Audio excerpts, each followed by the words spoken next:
Bien le bonjour à tous et bienvenue sur Ouvert pour Inventaire. Bonjour Louis. Bonjour. Bonjour Alénis. Bonjour.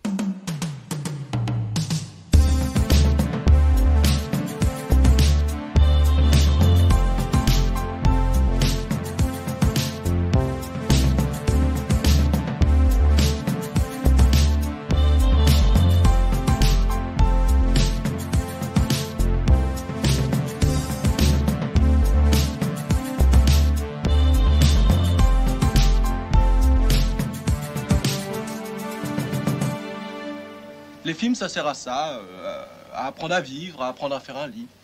Alors, troisième film de notre cycle consacré à la comédie française. Le quatrième, vous le savez maintenant, c'est vous qui l'avez choisi.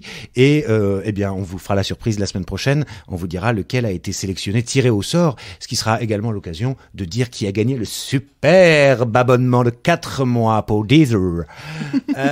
Aujourd'hui, nous parlons d'un film plus confidentiel probablement que les deux précédents, que les gros salaires lèvent le doigt. Film de Denis Granier-de-Fer, sorti en 1982, film au casting remarquable, avec un jeune Daniel Auteuil, avec Michel Piccoli et, s'il ne fallait en citer qu'un seul, l'admirable Jean Poiret. Alors, messieurs, dames, vous l'avez découvert pour l'occasion. Tout à fait. Exact. Et c'est un titre qui traînait depuis un moment, je crois, par le biais de mon père. Oui, moi, ça, c'est un titre de film que je connaissais. Mais et tu lui en as reparlé, c'était bien, il t'a confirmé que c'était j'ai quelque oublié chose. de lui en reparler. Ah. J'en parlerai après l'émission, du coup. Coucou papa, si tu m'écoutes. Oui, est-ce que c'était bien un film qui traînait à la maison? Parce que c'est le genre de film, normalement, qu'on doit découvrir, je pense, comme ça. Moi, je l'avais découvert un peu jeune, et c'est comme ça que l'idée m'était revenue, parce que c'est normalement un film qui passe un peu sous les radars. Oui, c'était un peu l'idée, en plus, de dire, Oui. voilà, on finit le cycle, enfin, on continue le cycle Oui. sur un film un peu moins connu, un peu en dehors de... Oui, on est loin Des d'Astérix, grands noms, et on est loin, si ce n'est qu'il y a aussi une chanson un peu entêtante dans ce film, on est loin de... Personne ici arrive à refaire vraiment la mélodie, mais enfin, en plus, elle est bien pourrie, cette chanson. Elle est vraiment Voilà. elle est pas vraiment très ringard. bonne. Voilà, c'est ringard à fond, donc c'est tout à fait détestable. Avant de se lancer dans ce truc, je le pitch si vous voulez en une seconde, puisque alors Oui, c'est c'est très très C'est simple. Nous avons un chef d'entreprise dont j'ai d'ailleurs probablement même pas noté le nom. C'est marrant ça que j'ai pas noté. Bon, interprété par Jean Poiret, qui invite ses employés en week-end dans sa maison de campagne, évidemment, dans un but qu'il ne leur a pas encore avoué, qui est d'en virer un certain nombre, mais de faire ça de façon un petit peu ludique. C'est un peu l'interville du capitalisme. Oui, c'est parfaitement ça. Et donc, ça fait... voilà. En fait, c'est tout. Ça, c'est le pitch. Alors, c'est un film un peu, comme on dit aujourd'hui, entré dans le dictionnaire, je crois, en 2022, c'est un film peut-être un peu malaisant. Oui. Alénis, je vous vois. Je crois Depuis qu'on tout à peut l'heure, dire vous semblez... Voilà, comment alors? Et ben moi je l'ai découvert du coup, je l'ai regardé il y a vraiment pas longtemps. Et d'ailleurs il est disponible sur le site de Canal+. Oui, J'étais incroyable. très surprise parce que je pensais Pas- que c'est celui où vraiment On j'arriverais trouverait pas à pas, le trouver. et pas en besoin fait. de le payer. Hein. Ouais. Il est et encore pour Alors, c'est quelques avec mois. l'abonnement Ciné+, je précise quand même. Ah Ah oui, oui. peut-être. Donc j'ai l'abonnement Ciné+. Moi aussi, je savais pas. Et donc voilà, je l'ai découvert et écoute, j'ai été... moi qui ai l'humour très facile, qui rigole très facilement, je suis restée complètement en dehors du film. J'ai trouvé ça gênant au possible. Et vraiment, j'arrivais pas, quoi. La musique, elle m'a énervée très très vite, les personnages aussi. Et voilà, j'ai pas réussi. En fait, j'ai pas réussi à rentrer dans ce comique assez noir, assez... pinçant, voilà, ça m'a beaucoup, ça m'a mise de côté, quoi. J'étais vraiment mal à l'aise, point final, quoi. J'ai eu beaucoup de mal. On en reparlera parce que c'est, je pense, assez normal, assez compréhensible. Ouais. Donc Louis, qui tu l'as découvert Oui. Le petit Louis a levé un peu les anciens. Oui. Non, même pas spécialement parce que. Alors moi, j'ai pas été mal à l'aise de la même manière. En fait, le film a pas mis mal à l'aise pour peut-être son échec comique ou autre, parce que je crois qu'assez tôt, je me suis dit à moi-même, j'ai passé une espèce de contrat avec le film où je me suis dit, d'accord, t'es pas là pour me faire mourir de rire, t'es peut-être même pas vraiment là pour me faire rire en fait. T'es là pour rendre grinçant une situation assez cocasse qui devient assez tendue au niveau de ce que vit le personnage, même d'un point de vue, disons, politique. Le mot est lâché. De toute façon, je pense que c'est un peu Rien que le l'ambition du titre, film, voilà. voilà, c'est ça. Et on en parlera peut-être, parce que je trouve que le film, par ailleurs, ne manque pas forcément d'élégance, justement, sur son traitement de certains aspects de ce qu'il nous dit, du monde du travail, etc. Mais, ouais, j'ai trouvé ça, en fait, étrange. J'ai trouvé le film étrange. Je l'ai trouvé difficilement appréhensible, parce que, justement, il y a une espèce d'humour flottant. On a l'impression qu'on rentre jamais pleinement dans les phases comiques, etc. Que ça reste toujours une porte ouverte, mais qu'on traverse jamais. Et on regarde, en fait, de l'extérieur ce qui s'y passe. C'est pour ça que peut-être que tu disais je suis resté extérieur au film, mais parce que je crois que le film entretient une certaine distance, en fait. Il nous laisse un peu à l'extérieur de quelque chose. Volontairement ou pas, je sais pas. Et en fait, il y a un truc un peu lunaire tout le temps, quoi. Oui. On sait jamais si le personnage de Piccoli, qui est une espèce de le tonton un peu loser... Complètement. En fait, tu vois, quand il revient à un moment à la soirée, il se fait passer pour un mec fortuné, il joue un personnage, mais le film va jamais au bout du potentiel comique du personnage. Ça reste en surface. Et je sais pas du tout si c'est par échec, ou parce que le film, volontairement, entretient une certaine superficialité de ces sujets pour nous mettre à distance, presque dans un exercice...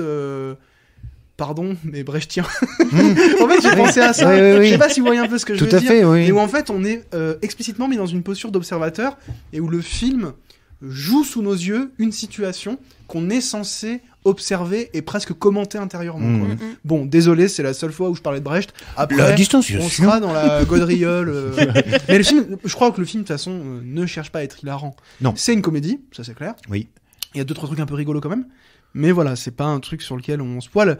Ça vient peut-être aussi du fait que Denis Granier de Fer, c'est son premier film. Je tiens à le signaler. C'est le fils de Pierre Granier de Fer, qui est quand même une figure du polar à la française. Bien On pense sûr. à Adieu Poulet, Le Chat, avec Gabin, adapté de Simon, entre autres. Et des Maigret aussi, je crois. Et ben justement, et c'est intéressant parce que oui, il y a du Maigret dans l'air avec son père, et en fait, Denis Granier de Fer, lui, il est surtout connu pour avoir bossé à la télé. En fait, il a réalisé beaucoup d'épisodes de séries de télé, un peu cultes de la télévision française, dont Navarro, L'Instit et Maigret. Voilà. Donc tout ça est quand même relié. Et en fait, Denis Granier de Fer a fait quelques films. Il en a fait en 84, j'ai noté Réveillon chez Bob, j'aime bien le titre. Je sais pas ce que c'est, mais j'aime bien le titre. Mais voilà, il a surtout bossé à la télé. Ce qui explique peut-être le rythme du film aussi, qui est assez étrange. En fait, on a l'impression que le film commence jamais vraiment, on comprend pas quand on est vraiment dans le concept ou pas. Ouais. Est-ce que... En fait, tout le film, moi, je me disais, j'ai l'impression qu'il y a un truc dans le rythme sur lequel j'arrive pas à mettre des mots, qui me fait dire, non mais en fait, c'est pas le vrai truc, là.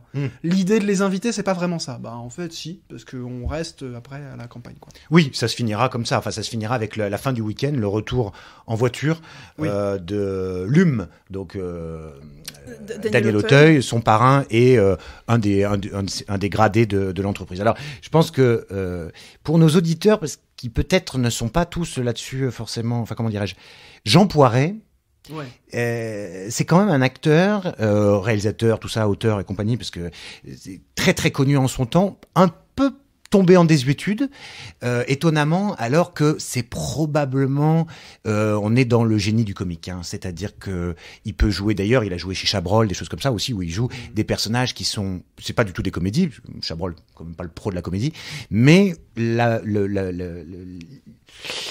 la personne même fait qu'on est toujours entre le drame et la comédie avec cet acteur-là. Ce qu'on retrouve chez son acolyte, chez Michel Serrault aussi un peu, mais lui qui a fait plus franchement de la comédie. Mais il y a une tension, et c'est ça, je pense que le film repose essentiellement sur lui, un petit peu aussi sur Piccoli, dont on ne sait pas, ce que tu disais tout à l'heure, cette espèce, il est ambivalent, c'est-à-dire qu'il a l'air d'être ce parrain protecteur, mais en même temps loser, parce que c'est son filleul qui paye pour tout, puisque c'est le seul qui travaille, et qui vire vers, un peu comme nous, peut-être, est-ce que c'est, pour la distanciation, est-ce que c'est lui qui joue notre rôle, Piccoli, c'était vers une forme de sadisme quand même, parce qu'il a l'air d'apprécier. Il se marre. Je retire les chaises. Il a l'air de prendre du plaisir à ça se finit sur une séance de chaises musicales. Ah oui, on spoil, mais bon. Oui. Ils pour font pouvoir dégager des salariés. Le grand patron qu'on va appeler Capitalo le capitaliste, tiens, il lui demande de gérer les chaises pour les chaises musicales. Et en fait, Piccoli, il kiffe, quoi, ça le fait marrer. Oui. Et ça le rend un peu cynique. En fait, on a l'impression presque que ça va être une espèce de contrepoint anarchique à tout ça. On se dit oui, ça va être l'espèce de loser qui bosse pas et qui va nous apporter cette dose de je m'en foutisme vaguement dépolitisé, mais qui en fait insuffle une espèce de désordre qui devient politique à l'intérieur de ce truc de l'entreprise très carré. Et en fait, non. Non, Du non. coup, c'est bizarre parce que moi, je comprends pas où veut en venir le film, si ce n'est que oui, le monde du travail peut être un monde cruel et où la compétition peut prendre des formes absurdes. Et le film, en fait, est une espèce de caricature de l'absurdité de la concurrence au sein même d'une entreprise, où on va se battre pour une promotion, on va se battre pour garder son poste, etc. Mais on se bat parce qu'on est soumis au modèle duquel on dépend. C'est-à-dire qu'en fait, tous ces gens-là, ils sont victimes d'un patron sadique qui aurait pu juste, entre guillemets, juste les licencier de manière traditionnelle. Au lieu de ça, il fait un jeu. Du coup, il va les humilier, il va les réduire à de la potence de spectacle. Enfin, ça devient une espèce de chair à spectacle assez odieuse. C'est presque, c'est Squid Game, en fait, le truc. Oui. Désolé pour le point Squid Game atteint très vite. Mais oui, c'est ça. C'est-à-dire que le personnage de Jean Poiret est absolument abominable puisqu'il joue, mais en plus sans prendre le moindre plaisir, parce que comme c'est Jean Poiret, il ne s'amuse pas de la situation, il semble même presque un peu écœuré. C'est lui qui doit aller finalement quand ils font un ballon prisonnier, il dit mais bougez-vous, il prend le ballon, il le balance à la gueule d'une employée pour qu'elle ait mal, parce que ça a l'air de, en plus ce week-end l'emmerde quoi. Ce week-end mais je crois que c'est sa femme qui lui propose de faire ça pour que ce soit moins dur. En fait, la fin on le découvre du film est particulièrement surprenante. Il y a un twist bizarre. Malsain, hyper malsain. On peut le révéler, c'est-à-dire que Jean Poiret, à la toute fin, une fois qu'il a viré tout le monde, au sens strict comme au figuré, c'est-à-dire que tout le monde doit rentrer à Paris, à la maison, il retrouve sa femme et il pleure en fait. Il est complètement vidé de ce week-end, mais aussi complètement désespéré, comme si tout à coup affleurer une forme, son humanité, c'est-à-dire qu'en fait il déteste ce qu'il est en train de faire, et sa femme qui lui dit comment tu vas faire pour les autres, il faut encore je sais plus ce qu'il lui dit, pour les petits salaires, il faut encore j'en vire 3, et il dit putain mais je vais pas y arriver. C'est l'inverse, c'est pour les gros salaires. Et là c'était les gros salaires, les cadres, et maintenant il va falloir virer les petits, et ça a l'air, là c'est le seul moment où on comprend que en fait c'est pas drôle pour lui. Alors c'est presque ce moment qui reballe les cartes du film, parce que tout à coup si c'est plus un parfait salaud, c'est encore moins drôle quoi en fait.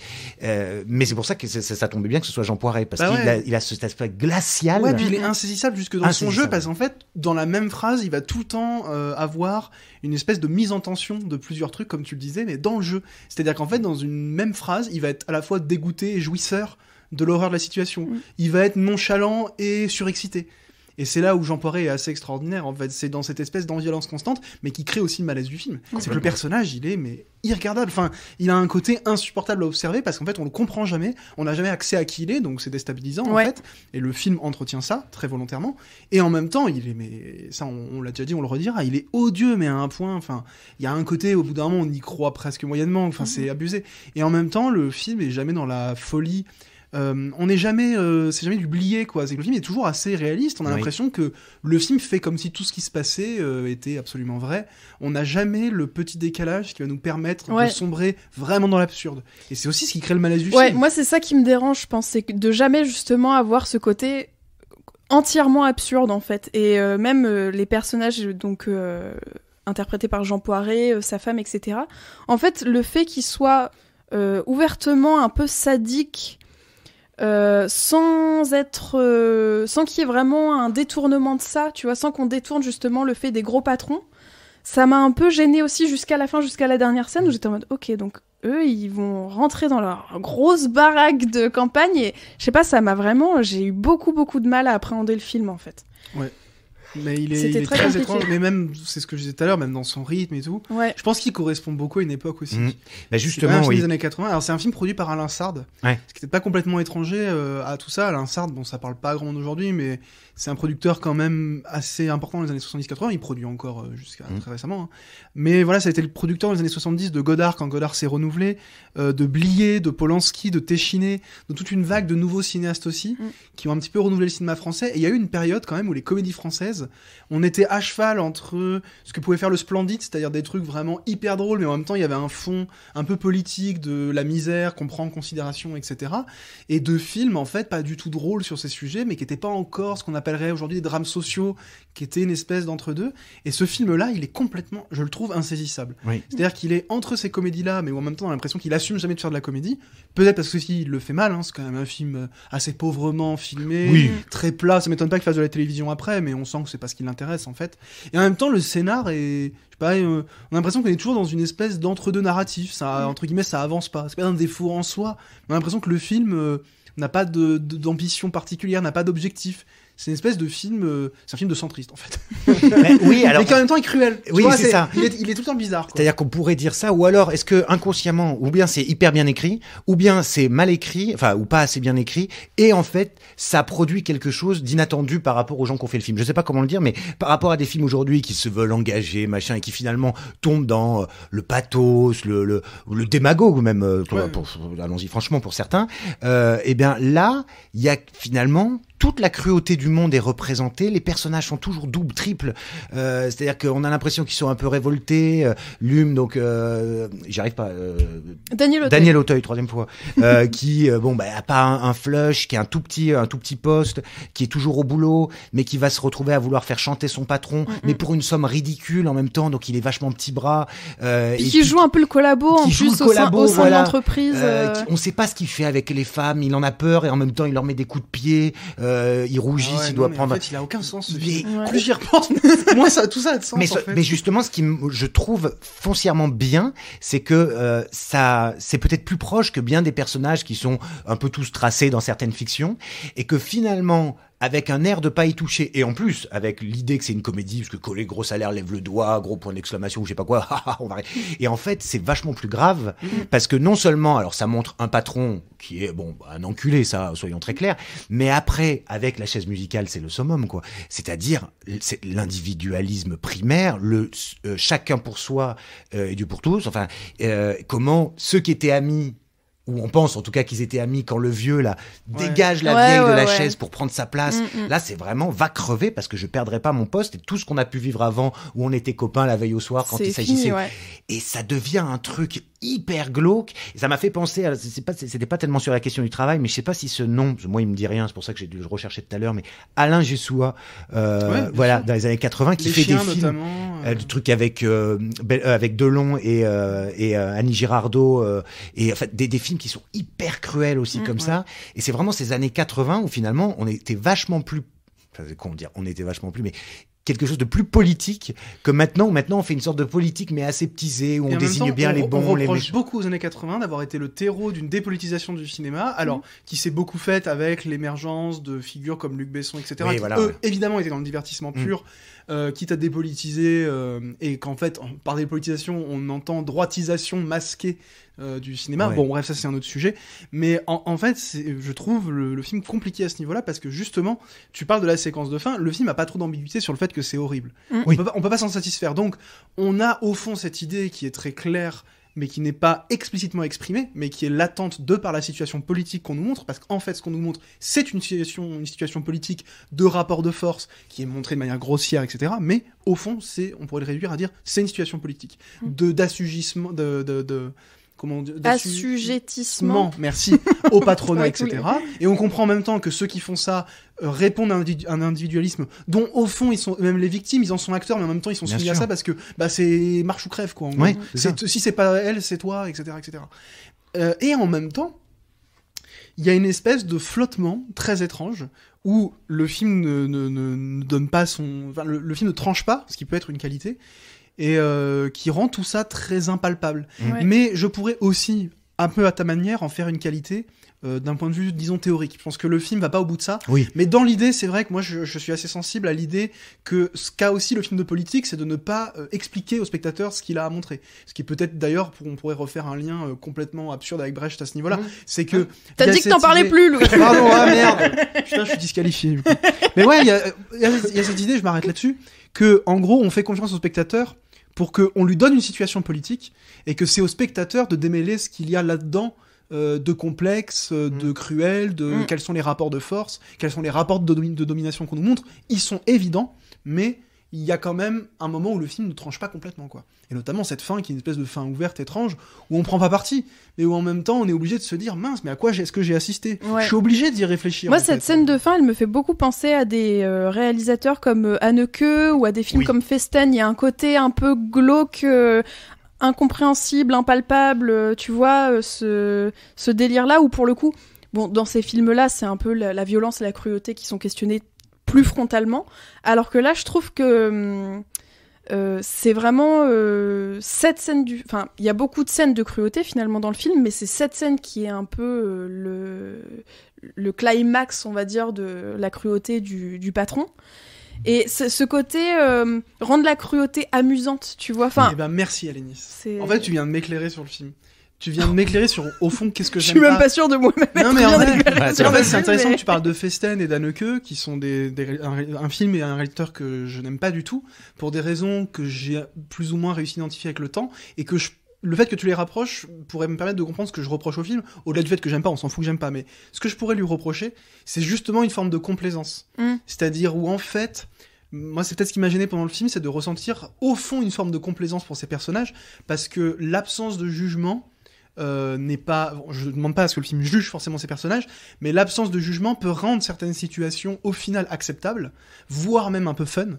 À mon avis, ce que fait Festen, c'est qu'au fond, on se délecte de cette scène où le père est confronté à ce qu'il a fait à ses enfants. On s'en délecte, au fond. Il y a quelque chose de satisfaisant. Ouais, Et moi, du voyeurisme. Exactement, un peu, une forme de voyeurisme. En fait, on est mis dans cette position d'observateur qui me met, moi, dans une situation très inconfortable en tant que spectateur. Non pas parce que j'ai pas envie de me confronter à ça, mais j'ai pas envie de m'y confronter sous un angle cynique et surtout sous un angle qui ne me donne pas d'horizon. Et alors, au fond, c'est aussi cette traduction d'une vision très noire de l'humanité, où en fait, le film, on pourrait en conclure l'idée que l'être humain, par nature, est mauvais et sombre. Parce qu'il n'y a pas d'échappatoire. À la fin, tout le monde repart. Soit ils ont été virés et c'est fini pour eux, soit ils n'ont pas été virés parce qu'ils ont été manipulateurs et parce qu'en fait ils ont joué le jeu de Capitalo le capitaliste. Et merci Alénis, j'ai compris pourquoi je m'ai passé mis, parce qu'en fait je pense que le film dont on parle là a quelque chose de cette complaisance là, mais je pense que le film est assez trouble pour que ce soit pas une lecture. Je suis pas en train de vous dire le film c'est ça, hein. Je pense que c'est plutôt ce que j'ai ressenti, et c'est intéressant que tu aies fait ce rapprochement en fait. Alors c'est vrai qu'à nous entendre, les auditeurs se diront super ce cycle sur la comédie, parce que là c'est vrai que on n'a pas l'impression qu'on parle d'une comédie. Vrai, alors alors c'est bien parce que là on a vraiment balayé dans tous les sens, et je pense que pour le coup ça prouve, s'il était besoin, qu'il faut voir ce film au moins pour se faire un avis. On va rire parce qu'il y a des situations drôlatiques. On va rire parce que si, comme moi, on adore Jean Poiret, en fait, dès que Jean Poiret apparaît, je ris, mais je ris noir, quoi. Ouais, c'est ça, parce que il me glace autant qu'il me fait rire, et c'est valable dans quasiment tous les films qu'il a pu faire. C'est un ovni, ce gars, en fait, tout simplement. Et donc peut-être que justement, complaisance. Alors moi, je suis toujours un peu mal à l'aise avec ce truc de. C'est comme la violence au cinéma. Moi, j'ai jamais trop su à quel moment on pouvait dire là c'est complaisant et là c'est pas complaisant. C'est pour ça que je précise bien que c'est un truc que j'ai développé moi avec moi-même. Mais par ailleurs, j'en fais quand même un truc important, et je pense que moi je le prends au sérieux dans ma vision même du cinéma, plus que des films en eux-mêmes. C'est une certaine idée du cinéma, on va dire. Ça, je crois que je comprends mieux. Mais c'est vrai que développer plus longuement. Bien sûr, voilà, ça serait ça, pour savoir à quel moment en fait on arrive à sentir, parce que c'est une perception en fait, tout à fait. de la complaisance. Et je pense moi-même que j'ai pas mes propres limites. En fait, c'est film par film. Je sais que Festen, par exemple, j'ai haï, et j'ai mis du temps à comprendre pourquoi j'avais haï en fait, parce que je détestais la position dans laquelle le film me forçait à être en fait. Et je pense que là, dans ce film-là, il y a un truc moins violent, ça me prend moins en otage, mais il y a quand même cette forme de complaisance où on me fait regarder le monde d'une certaine manière. Et ça pose d'ailleurs la question du cinéaste, de la théorie des auteurs. Bon, on n'en vient pas, mais par contre, un truc peut-être important par rapport à ce cycle, déjà de 1 qu'on a moins rigolé que ce qu'on imaginait, et de 2 que la comédie c'est un truc à prendre très au sérieux. Ça veut pas dire qu'il faut faire sérieusement de la comédie, ça veut pas dire qu'il faut faire de la comédie pas drôle, mais que la comédie c'est quelque chose de sérieux, parce que le rire, on rit de quoi? Quand est-ce qu'on rit? On rit avec qui? On rit contre qui? Et plus que jamais, ce film-là pose peut-être de manière beaucoup plus pertinente que je l'aurais imaginé au moment où on commence cet enregistrement, cette question. Donc merci Quentin, merci Alénis, merci tout le monde. Voilà, on vous aime. Non, mais j'ai beaucoup plus d'idées qu'en arrivant. C'est tout à fait vrai. Moi aussi je me demandais de quoi on allait parler, j'avais un peu peur. Et justement, ce qui est amusant, alors là, c'est que on a probablement, je vais pas dire jamais parce que ça fait le mec, on s'en sait rien ça, mais c'est vrai qu'on est beaucoup plus crispé aujourd'hui sur la question du rire. On voit bien comment elle va faire un truc, les caricatures, mais pas seulement. C'est-à-dire maintenant, même les gens qui font des sketchs, on leur tombe dessus à bras raccourcis. À bras raccourcis. Attends, parlons des Astérix. Oui. Daniel Auteuil était envisagé pour jouer Astérix dans le premier, et il y a même des photos d'essais en costume où on voit Daniel Auteuil en Astérix. Fin de la parenthèse. On sait pas pourquoi il l'a pas fait. Je sais pas, une histoire de calendrier ou clavier était mieux, je sais pas. J'en sais rien.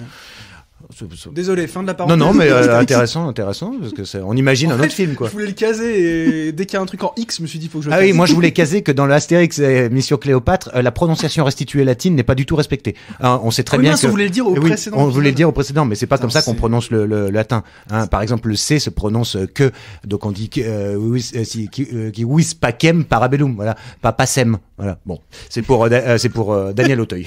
Non, Alain Chabat. Bref. Quel bordel. Non, on sait plus ce qu'on. Mais Ah, oui, en tout bisous, ma cas, bisou, On pour en perd notre latin. on en perd notre latin que j'ai déjà très mauvais au départ.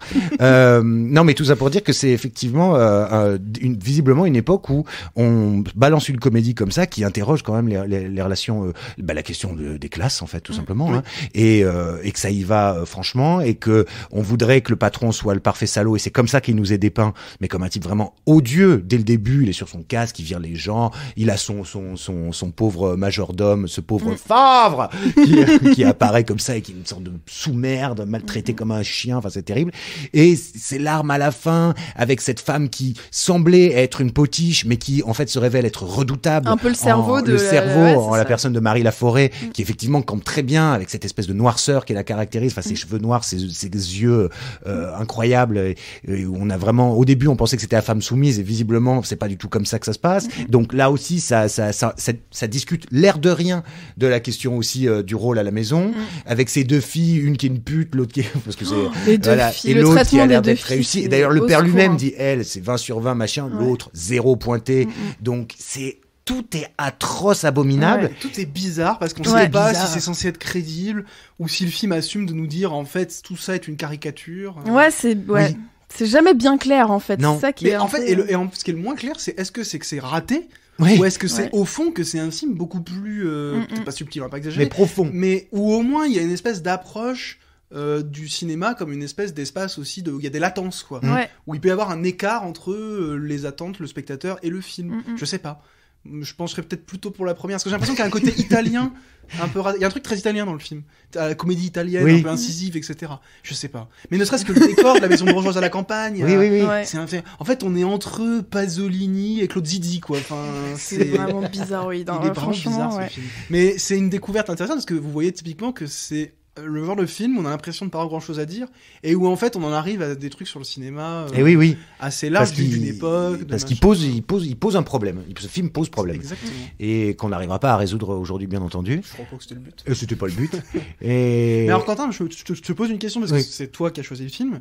Est-ce que c'est un film dont tu gardais un souvenir particulièrement fort? Est-ce que tu t'es dit justement, tiens, c'est un film qui va amener ces discussions? Ou est-ce que juste tu te disais, ah ouais, je m'en souviens que c'était une super comédie, j'avais non, rigolé. je me souvenais parce que c'est, alors on ne va pas dévoiler notre prochain cycle, mais c'était quand on était encore sur le cycle 1 ou cycle 2 sur la comédie. Parce qu'il y aura Vous en d'autres saurez- comédies françaises, Voilà. c'est tout ce qu'on peut vous Et dire. c'est vrai que je m'étais dit que j'avais bien envie d'apporter, je me souvenais bien de ce truc éminemment grinçant. Et pourtant, je l'ai découvert jeune, donc bon, une conscience politique qui devait être quand même encore un petit peu réduite si je l'ai découvert à 14-15 ans. Mais donc, j'avais peut-être dû le revoir. En tout cas, il m'avait marqué parce que déjà, j'avais dû, peut-être en rigolant comme un débile, sauf que j'avais déjà dû être quand même traumatisé, en fait, tout simplement, ne serait-ce que par cette chaise musicale. Parce que c'est épouvantable. C'est épouvantable. Et comme les gens se deviennent, enfin, celui qui a sa serviette, là, parce que, genre, il avait prévu voler une serviette, Ouais, peut-être. c'est trop bizarre. C'est Ouais. les gens qui jouent au poker, qui n'ont plus rien, qui... Oui. Et- Et puis les pauvres qui jouent au Monopoly et les plus Oui, aisés qui qui jouent jouent au au poker. poker. Ouais, c'est vraiment. Ouais, je pense que c'est ça que j'aime pas dans le film en fait. C'est de manière de, au fond, montrer des situations où il y a des gens qui sont respectés par rapport à leur statut. Ouais. Et le film même, quelque part, leur manque de respect parce que ça pose la question de la représentation. Comment on représente cette lutte des classes, etc. Bah là, C'est oui, peut-être elle ça est- qui me dérange un peu. Elle en est fait. marquée, il y a ceux qui vont à l'hôtel, ceux qui dorment à la maison. Ouais, Sauf ouais. que néanmoins, c'est quand C'est même les les gros gros salaires salaires, qui oui. vont se faire déglinguer avec ce jeu de la chaise. C'est ça. Là où finalement les petits salaires sont relativement tranquilles. Pour l'instant, Pour l'instant, puisqu'il va ouais. falloir en virer aussi. Mm. Mais donc là aussi, finalement, c'est les plus avantagés qui se retrouvent jetés dans la fosse aux ours, pendant que les autres sont finalement les supporters, et d'ailleurs au sens strict, puisque Lume est là sur sa table, parce qu'il est pour son chef, celui qui l'a conduit là, qui est excellent d'ailleurs cet acteur aussi. Ouais, ouais. Son nom m'échappe là, mais Bon, Mais les acteurs dans l'ensemble sont bien. Ouais, ouais, Même, ouais. j'adore le survêt de. avec lequel il dort, là, Le truc vert, non? Rouge. Ah, Adidas. pardon. J'adore. Ah. Je crois pas que ce soit un Adidas. Ah, Mais il c'est y a pas les Adidas bandes. Il y Ouais. a pas le logo, mais il y a les bandes. Et oui, il dort en survêt complet, lui. Sur cette petite musique là. Oh là là, je vais en faire des cauchemars de Ah bah cette oui. musique. Ah, mais je pense que ça, oui, c'est un truc, c'est traumatisant. Ah C'est un ouais, film traumatisant, ouais, ouais. en réalité. On devrait faire un cycle sur les films traumatisants. Ah les ouais, Haneke, ouais, les C'est- machins, C'est clair. les trucs qui Moi, ce restent. serait Mr Bean le film, mais je vous dis pas pourquoi. Ah bon? Mais je vous laisse avec ça. Bon, Bon, bah, bah, du coup, on n'hésitez arrive, pas à nous pousser oui. pour qu'on fasse ce cycle. Voilà, cycle film traumatisant, parce qu'il y en a quand même 2-3. Nous arrivons au terme de cette émission. Mais pas du cycle. Mais pas du cycle. Donc la semaine prochaine, voilà ce qu'on a dit au début. Bah, remettez l'émission. Est-ce que, pour terminer, vous aviez envie de recommander quelque chose cette semaine?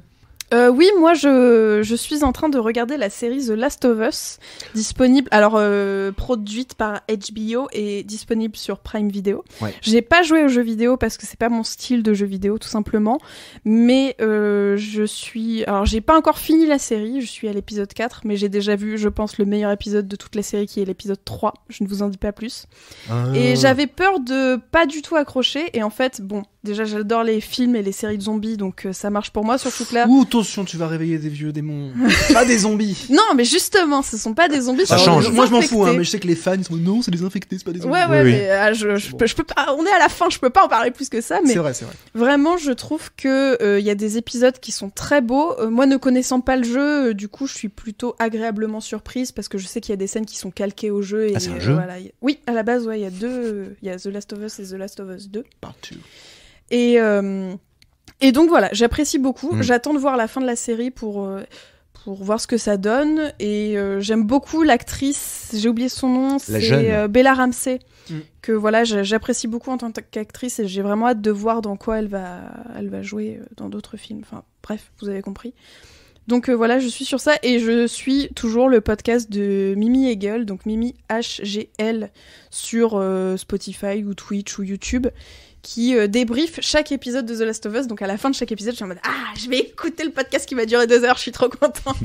Plus long que l'épisode. Oui, qui Oui. est plus long que l'épisode, mais j'adore ça, donc voilà. Bah, très bien. Très bien, oui, The Last of Us. Hein, très bien, très bien.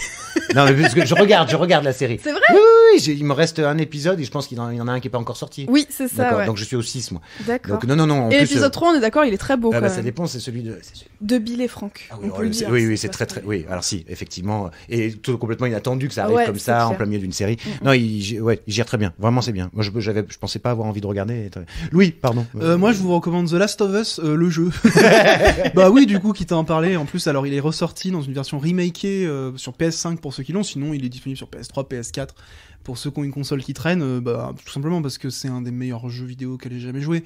Et ça atteint un niveau de qualité de narration, mais aussi de gestion des émotions. Bah, c'est un jeu que j'ai fait 3 fois. Les 3 fois, j'ai fini en larmes sur plusieurs scènes.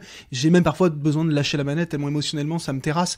Et l'épisode 2, je vous en parle même pas. Il y a un moment où je pense, dans ma vie, avoir rarement autant pleuré, même pour des trucs dans la vraie vie. Parce qu'ils sont arrivés à un degré, en fait, de construction de personnages, et du coup, d'identification, d'amour pour des personnages. Quand je dis ils, c'est Naughty Dog, qui est le studio de jeux vidéo responsable du jeu. Et d'ailleurs, ceux qui ont écrit le jeu ont écrit la série aussi, hein. Donc c'est des gens, voilà, qui ont une qualité de scénariste. Moi, souvent, j'ai un peu de mal avec les jeux trop narratifs, parce que moi, quand je joue un jeu, j'aime bien jouer. Mais The Last of Us, c'est vraiment un des meilleurs jeux dans cette catégorie. Donc vraiment, si vous avez pas fait les jeux, faites-les, même si vous avez vu la série. Et si vous avez fait les jeux, regardez la série. Moi, je l'ai commencé aussi, et souvent, c'est casse-gueule d'adapter des jeux vidéo. Mm. Franchement, chapeau, ce qu'ils ont fait, c'est pas mal. Ouais, Je trouve que c'est... Alors, je dis pas ça pour créer une hiérarchie en mode moi je suis impur, pas du tout. Mais je trouve que ça n'atteint pas la qualité des jeux, même d'un point de vue émotionnel. Alors, je vous laisse imaginer, hein, parce que la série, c'est déjà quelque chose. Mais ouais, ils ont fait du bon taf quand même. Parce que dans le jeu, on passe beaucoup plus de temps avec les personnages, on les incarne presque littéralement. Oui, bah oui, c'est un Voilà. peu le. Mais vraiment, si vous pouvez y jouer, même si vous n'avez pas l'habitude de jouer, ça se fait, c'est des jeux qui se prennent en main pas trop difficilement. Ouais, mais il y a du FPS, moi je peux pas. Enfin, il y a Non, du- c'est pas... Ah oui, c'est un jeu de tir par contre. Ouais, voilà. C'est un Moi jeu je de suis nulle à Yesh. Mais il y a des systèmes d'aide à la visée. ça- Ouais. Bon, pour l'armement, on fait toujours des miracles de toute façon. Oh, et je pense qu'il faut finir là-dessus. Bon, bah, je fais pas ma recommandation Mais alors. si, Oh non, vas-y, pardon, Quentin. Quentin. Surtout que j'avais prévu une recommandation un petit peu intellectuelle pour changer. Ah bref, tu vois, j'aime bien. Ouais. Non, mais genre là, tu sais, je vais proposer un livre, là, parce que je l'ai fini hier. Donc, je vais le faire avec la voix de Jacques Le Goff. Alors, pour ma recommandation, je vous propose Mythe de l'entrepreneur, un livre de Anthony Galuzzo, sorti, non, on dirait plutôt Valéry Giscard d'Estaing. Est-ce que c'est audible au moins ou pas? Ouais, le mythe Mais de l'entrepreneur. Moi, je veux que tu fasses ça sur toute une émission. Oui. Quoi, Mais je peux, tu me connais, je peux. Là, je peux faire avec n'importe. Voilà. Alors, le mythe de l'entrepreneur, Anthony Galuzzo, aux éditions La Découverte, sorti cette année en 2023. Alors, je pense que nos auditeurs savent déjà, donc ça doit prêcher des convertis, comme on dit, mais c'est juste un livre qui revient. Parce que ça fait jamais de mal de revenir là-dessus, sur le fait que les entrepreneurs stars, les grands trucs, on imagine les self-made men, une bonne fois pour toutes, on le sait, mais ils le répètent très très bien, ça n'existe pas. Et donc, ça fait du bien de rappeler quand même que tous ces gens qu'on a portés au nu, notamment, on en parlait avant, comme les gens qui font Apple, par exemple, et là, c'est pas des génies venus de la planète Mars, que tout ça, c'est aussi un contexte social. Voilà, parce que parfois les gens le savent pas. Ça va bien avec le film, en tout cas. Et en plus, oui, c'était un peu. Et est-ce que tu l'as le livre, parce que je voulais le lire, donc si tu l'as sous la Ah main. non, parce qu'il est à la maison, si je l'ai fini. Dommage. Mais je vous le prêterai bien Ouais, volontiers. j'avais envie de le lire. Eh ben voilà. Eh bien, oh là là, nous avons débordé, nous nous en excusons là, on se dit. Là, à 30 minutes pile, tout on a coupé. Ah oui, c'est comme au collège, il n'y a plus de courant. plus personne. À la semaine prochaine. Oui, à la semaine prochaine. Je vous embrasse. Oh, c'est bien aimable.